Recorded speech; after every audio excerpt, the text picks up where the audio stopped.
Uh this is gonna be a story time. This is gonna be a bad one. As of up to this point, the majority of my story times have been, relatively good and positive and all that stuff. But this one's gonna be a bad one. But I really want to share it. I really do. Is that Tequila Savage? Yes, the whole thing. That's how fucked of a story this is. I need a whole glass of tequila. So, story time. This is gonna be long. I'm gonna warn everybody right now, this is gonna be a really long story. I don't want it to be a long story, but it will be, so. I didn't really know how long I needed to give myself for this story time. It's been about a year since the events have transpired. I used to have a best friend. Of life best friend, I've known him since middle school, and he was my best friend for the longest time. The events that happened also, just keep in mind, guys, everything that I'm gonna share to you, this happened about a year ago. Okay, so a year's worth of time has passed, and that's why I'm feeling a bit more comfortable in sharing this and making this like more publicly known. I'm not gonna say his name. My best friend Bill, not his name. I knew him since elementary school, but I didn't actually know him till middle school, till I was about 11 or 10 or 12 years old, give or take. And I remember the very first conversation that I ever had with Bill. The very first conversation was, hey, we're sitting in math class. We're sitting next to each other in math class. We're kind of bored. So I decided to strike up a conversation like, hey, do you play video games? He's like, yeah. I'm like, oh, cool. I just got my PlayStation, so I really want to talk about it. Like, do you play on the PlayStation? It's like, yeah, I have a PlayStation 2. I'm like, oh, I got a PlayStation 3. And it's so much fun. I've been playing the Lord of the Rings game on the PlayStation 3, and what else did I play? A couple other different games, I was just telling him, like, PlayStation 3 is awesome. Like, you should get one. He's like, okay. The next day we have class, and he talks to me. He's like, hey, I got a PlayStation 3. I'm like, no way. Yes, let's play it. Literally, the rest is history. We instantly became best friends. And here's the amazing part. We didn't realize how unique of a relationship we had until we went to high school. When we finished middle school, we didn't talk about, seeing each other. We didn't talk about what school we were going to go to. When I saw him during our high school orientation, it was literally like, holy shit, you're going here too? What? Yes, yeah, I am. You're here too? Like, wow. And it was a really cool moment. Give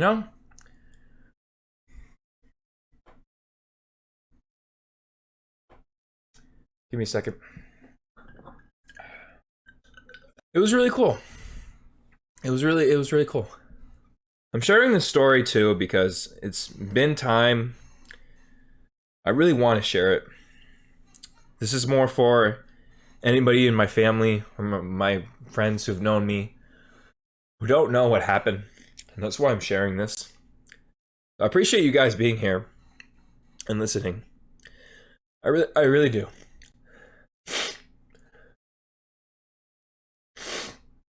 I do appreciate it. So we saw that we were in the same high school, and that was really cool. That was really cool. We spent the next couple of years, kind of back and forth, hanging out with each other. We were our first priority, something cool happened or whatever, we'd always talk to each other. We made more friends based off of our relationship, We found other people that we happened to be really compatible with.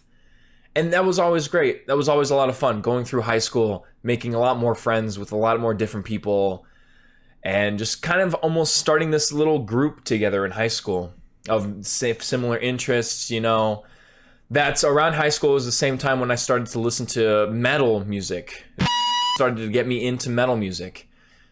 Fuck, I said his name. he started to get me listening to Metallica. And I remember this one time. Where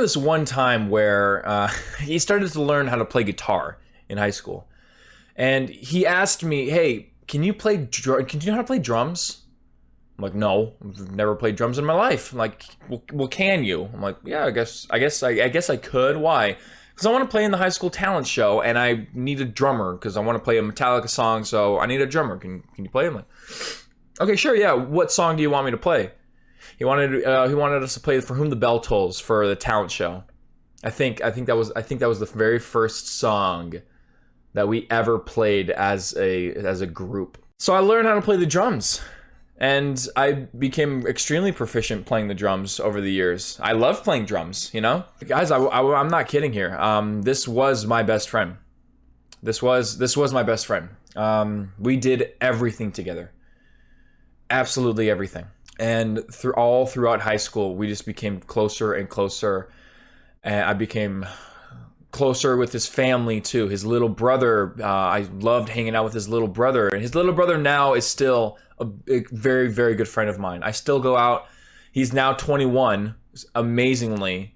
I would go out with him. We'd go out to a bar and grab a drink or anything and just catch up. We still do that. I still do that with his little brother. Then it wasn't until college I finally said, all right, you know what? I'm actually going to be moving out of Flagstaff. I know you're staying in Flagstaff, and that's cool. But I'm going to be moving out of Flagstaff. I'm going to try to move out of Flagstaff. You know, I still considered him my best friend too. And to even further solidify that fact, my freshman year of high school, I had not only convinced him, I had convinced everybody. I convinced him to get a matching tattoo with me. I did. He didn't. Whether he wanted it or not initially, I'm not entirely sure. But I do remember convincing him of getting this tattoo. And this is where the tough part comes in. His father commits suicide. I think my sophomore year of college. This happened 7 years ago. His father committed suicide. It was very tough on his entire family, of course. You know, I'm not gonna share the why or how, or I'll simply say that he did. I'll simply say what happened, and it was very tough for everybody in his family. You know, him included. Bill was very close to his family, extremely close to his family. Loved his father. I loved the guy too. He was a great guy. Nicest motherfucker in the world. He honestly was. For this to have happened makes no sense. It was one of those, but they never do they? My sophomore year of college, I'm still in Tucson, and I go up to the funeral and everything. I'm there for him. You know, I'm there for whatever he needs. So I decided to really take it a step forward, and I called him and said, "Hey, you need to move down to Tucson. You need to move down here with me. We need to get a place together. We need to just go through college together." And he said, okay. So he transferred colleges. He transferred from NAU to U of A. We rented out a little house, a 2-bedroom house, the smallest fucking living room ever. But we made it work. We really did make it work. We had a drum set in the fucking living room, for God's sake. We had 2 TVs right next to each other for when we were playing video games. And it was great. Throughout the next couple of years, I was his therapist, almost. I was there for him when he needed me. We started to play a lot more music together. We actually started to write a lot more music together. We wrote a little bit of music when we were in high school. For our senior year, we wrote like a really crappy EP. But for college, for our junior years of college, we decided to actually buckle down and write an entire album. And we did. It was just a great experience. We spent that entire year writing an album. We went to school too. We worked and everything, but we spent that entire year writing an album. And I think I still might have a couple of the songs. I think I deleted the original album email containing all of the songs. But I think I do have a couple of songs that were downloaded. It was really funny because originally he was intended to be the singer, but he's not the greatest singer, and that's how I became a singer, essentially. And that's a whole different story. That's a whole different story that I'll share eventually. You know, I was there for him. I was there when he needed someone. You know, I didn't do it because whatever I did it because I loved the guy. You know, I appreciated him as a human being, and I also understood the kind of crap, not to the full extent, but I kind of picked up what he was going through, what he was going through essentially. And then graduation. We graduated college right around the same time. I think I graduated earlier than him. He needed to take a couple extra classes because he transferred. You know, we were there for his graduation and everything. And after his graduation, he decided to move back up to Flagstaff. And he decided to continue to live in Flagstaff. So I ended up seeing a lot less. A lot less. And that was right around the same time where I met Isabel. And we were living together. You know, we were being with each other. And I just started to see a lot of this. I would still call him, of course, and he would call me every once in a while. You know, we would catch up. Whenever I'd go to Flagstaff, I would obviously see him. I made it a priority to go out of my way to hang out with him, his family, everything. Always. And then comes about a year ago, actually. Last July, I think. I really don't remember the specific date. He met somebody. Met a really nice girl. They were engaged. He calls me and he asks me to be his best man. I said, absolutely. Of course. Why wouldn't you call me? No, not it sound as smug as that, but no, I mean, I was ecstatic, you know. He had known her for about a year now. I've met her a couple of times. She seemed really nice and everything. And he called me to be his best man, and I was, you know, beyond excited to have been given this absolute fucking honor to become his best man. Then comes last July. I'm sitting in the living room with Isabel. We're watching something. I think we're watching or playing something. I don't remember. And Bill calls me. Out of the blue. Completely out of the blue.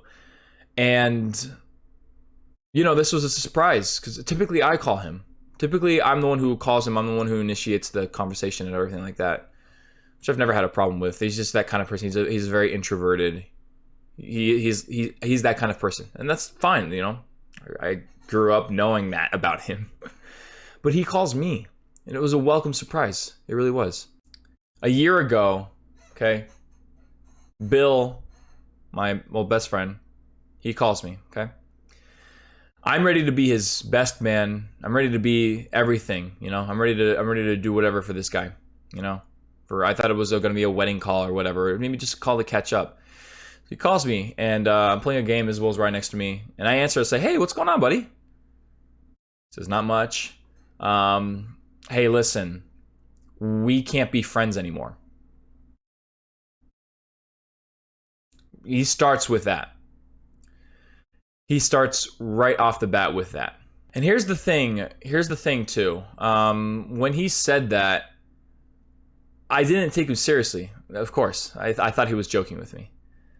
But I heard it in his voice. He sounded very heavy and very. I knew he had been thinking about it for a while. I knew he had been thinking about this conversation for a little bit now.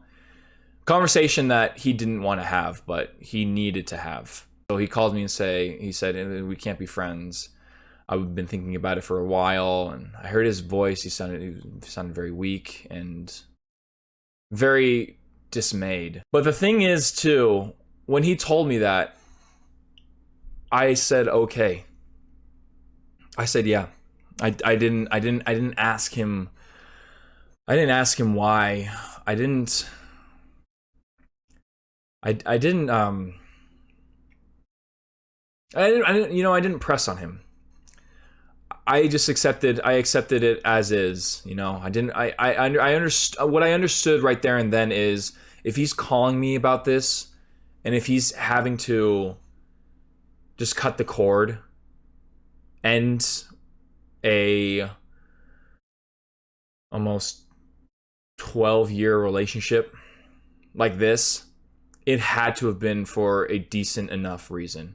Maybe not one that I understood, but something had to have gone up. I really had no idea what it was either. After the phone call, I hung up, and if Isabel hadn't been sitting next to me, she would not have believed what had happened to me. And I wasn't, really upset about it either. I really wasn't devastated by that initially. Like, I just said, you know what? Maybe it is just time. Maybe it's just time, Friends do drift apart, and I know this isn't a normal thing for a lot of people, to just literally get a call from a best friend of that long and just have it end right there and then with a couple of choice words. I know that's not normal, but I started to tell my closer friends what happened.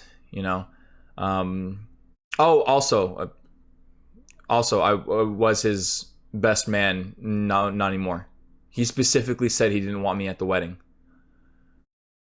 Specifically, he told me, I don't want you at the wedding. I don't want you to be my best man. We can't be friends. And after all that, you kind of expect, you kind of want an explanation. You kind of want a bit of context. And that's normal, I'd assume that's very normal for just about anybody. I knew that there was something a little bit more going on. And I knew that a bit of context wouldn't have really helped. Who's it gonna help? Me? I'm not the one here who needs the help, clearly. So I still talk to his brother. I really tried to, I tried to tippy-toe around the subject, because already when I had told a couple of my friends, they told me it could have been this or this or this or that, the most common one being that his fiance, now wife, is doesn't want us to be friends because she's very controlling, or she's actually a total bitch. And that was the most common response by everybody. Like everyone told me the reason why, I can't say his name, why Bill decided to call me and say we couldn't be friends anymore is because of his soon-to-be wife. Because she didn't want us to have that relationship because she was controlling. Whereas that is a possibility, I kind of refuse to believe that to be true. I've met her, I've been around her, she's a very nice person, and it could be true. I don't think it is. What I came to the conclusion, and this is going to be a pretty harsh conclusion, this is the conclusion that I came up with. And I actually know this for a bit of a fact because I talked to his little brother.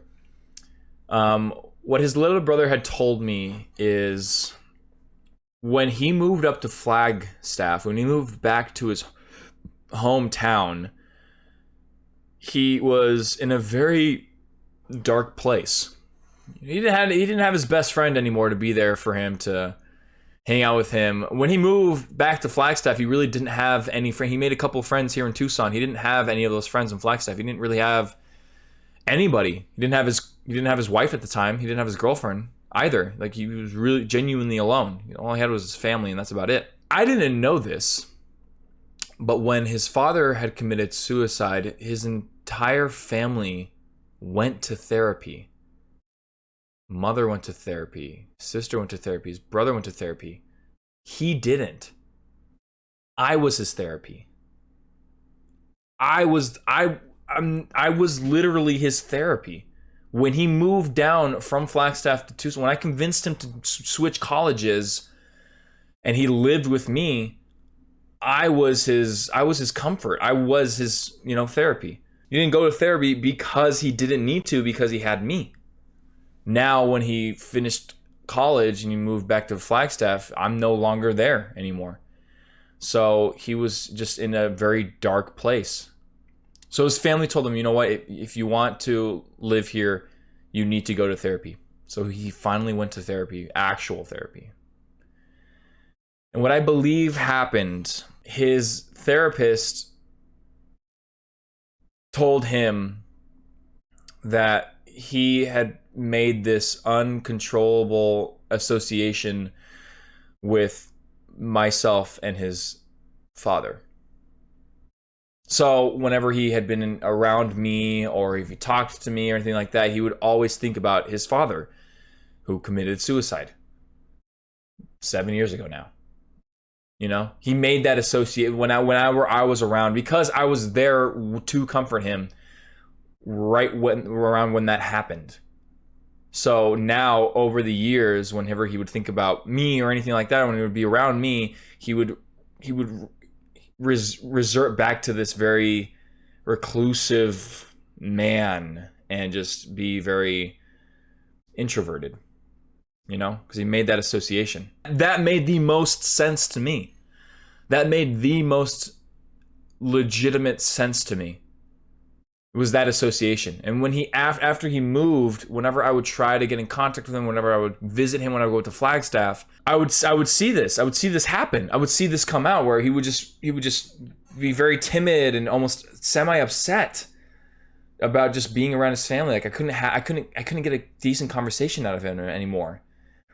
And I asked his family too, like, is he all right? Like, no, he's been totally fine until you came along, essentially. And I'm like, Jesus, that's not good. That's why I was much more accepting of what had happened. I didn't want to make it harder on him. You know, he had already gone through so much shit, so much stupid, unnecessary bullshit. And, you know, if the best thing that I could have done was to just make it easier for him, why the fuck wouldn't I do that? I was his best friend. I could be his best friend afterwards too, you know, just for a second. Another purpose for this video is, you know, where it did a lot of good for him, it's to this day, a year after, still, you know, semi lingered in my head. It's affected me in a sense as well. And I'm not gonna call him. That's not gonna happen. I'm not gonna call him. I'm not gonna go out of my way to see him. I'm not gonna try to engage him in any way, shape, or form. That's not gonna happen. Because I'm a big enough person to understand a situation. And, you know, for this to have panned out the way it did, I understand that it needed to be like this. I understand that I needed to go through and really just be okay with what had happened. So I'm not gonna call him. I've been told to call him. I'm not gonna call him. I'm not gonna contact him. I'm not gonna say anything to the guy. I think the last thing that I ever saw of him was his wedding picture. And I saw that on Instagram because I followed his now wife on Instagram. And I saw a picture of the two of them looking very happy. Very happy. And that was the last thing. That was the last picture that I saw of him. Unfollowed her. Unfollowed everybody that I could associated with him. And, you know, I still hang out with his little brother every once in a while. I do. Because he's a great friend of mine, you know. I've somewhat turned into a bit of his mentor because he lives here too, and yeah, I love the guy. He's turning into a great man and everything. And we haven't really talked about it. When we have conversations with each other, whenever I would bring up the past, he accepts it the same way that I do, as something that just happened, you know. And here's the thing too, his entire family would have never expected this outcome. Nobody did. Nobody expected this to happen. Not a single. When it did happen, it was a surprise to everybody. But as the weeks and months went on, it made sense as to why this needed to happen. At least to me. I don't know about everybody. At least to me, it did. So, would you accept him calling you? I don't know. I really don't know. I don't think I would. I don't really know how to end this. It was a difficult thing for anybody to live through. you know. And I'm almost certain that we all have experiences in this as well, where we had a friend who just over time you just stopped talking to, and you've both maybe come to the realization that, you know what, we're just not as good as friends anymore. That's very natural. That's almost the normal way for friendships to essentially die. You know, you just give them enough time, and without the right push or nudge and all that bullshit, you know, they'll die. They'll end, you know. Oh, okay, you know what? I learned a lesson from this. I learned a lesson from what happened with Bill and I. It's kind of a shitty lesson. It's kind of something that I'm not 100% proud to admit. But essentially, now when I talk to people, when I communicate with people, when I keep relations with people, I make sure that they benefit me in some way, shape, or form, whether that be emotionally or not. I make sure that the people that I spend my time talking to are worth it, you know? After what had happened with Bill and I really sat back and told myself, you know, wow, just like that, a 12-year relationship just ended. I'm in the other end with nothing to show for it, you know? I don't have my best friend anymore. He's gone. Nothing I can do about that.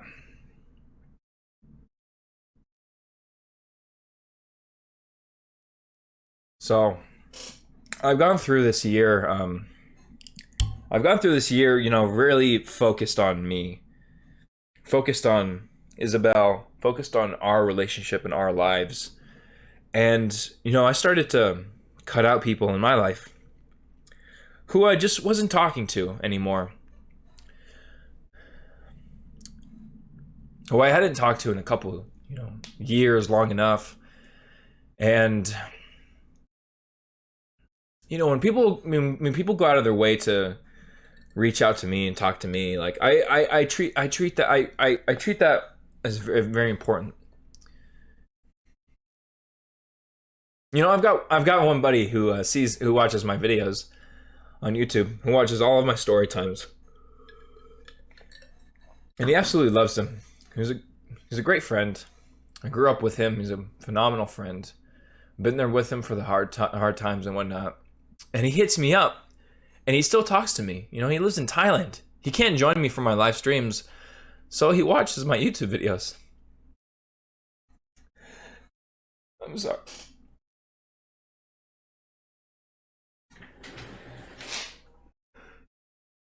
I'm sorry, guys. All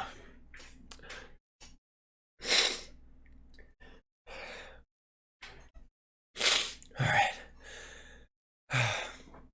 It makes me really happy, you know. I in part make these YouTube videos for him because he can't join my live streams, so he sees them, and it makes me so happy that, you know, I do have a couple people who do watch them on a weekly basis, and it makes it worth making these. So I've gone through the years, you know, really treating my time more valuable, you know, treating my time a lot more valuable. And because the older you get, here's the thing too, and I've slowly started to realize this, that the older you get, the less time you have. So the more you can use that time to create much more invaluable relationships and spend it with the people that you want to spend it with, the people who make you laugh, the people who make you love, the people who make you just appreciate everything. And, you know, I've got a couple of those people in chat too. I got a couple of you guys who have, you know, gone through the last couple of months, and I really do appreciate you guys being part of my stream and whatnot. It's made these a lot more fun. It's made these a lot of fun for me. And that's why I continue to do Twitch streaming, because it's a lot of fun for me. That's why I continue to invest time into it and everything, because I enjoy it. And you know, it's time that I choose to spend. You know, I've been a lot more finicky with the time that I still have, going almost soon into my 30s now. You know, I'm starting to really learn that. I think that's one of the most important lessons that I can honestly share with anybody, is that, and it's such a fucking cliche. It really is. It's such a fucking cliche that time is so goddamn invaluable. The older you get, the less you have of it. But I will say this. The older you get, the better you're at using what time you have. Or at least you should be. You should be better at using the time you have the older you get. All right, well, let me end this, because this episode is going to be a bitch and a half to edit. I appreciate all you guys watching. I appreciate everybody being here, having a good old-fashioned fucking time with me. You know, I really wanted to share this story because I think this story merits merits, you know, a little bit of time to share, to be shared, and everything. Do I regret anything that happened? Any of this that happened? Do I regret having a matching tattoo with the best friend of mine for 12 plus years? No, God, no. I learned a lot from this. I learned a lot, you know. I appreciate everything that we've gone through, and I appreciate everything that he taught me, and even still to this day, you know. I'm really hoping that with this, with this story, with this video, I can, you know, bury the hatchet, you know.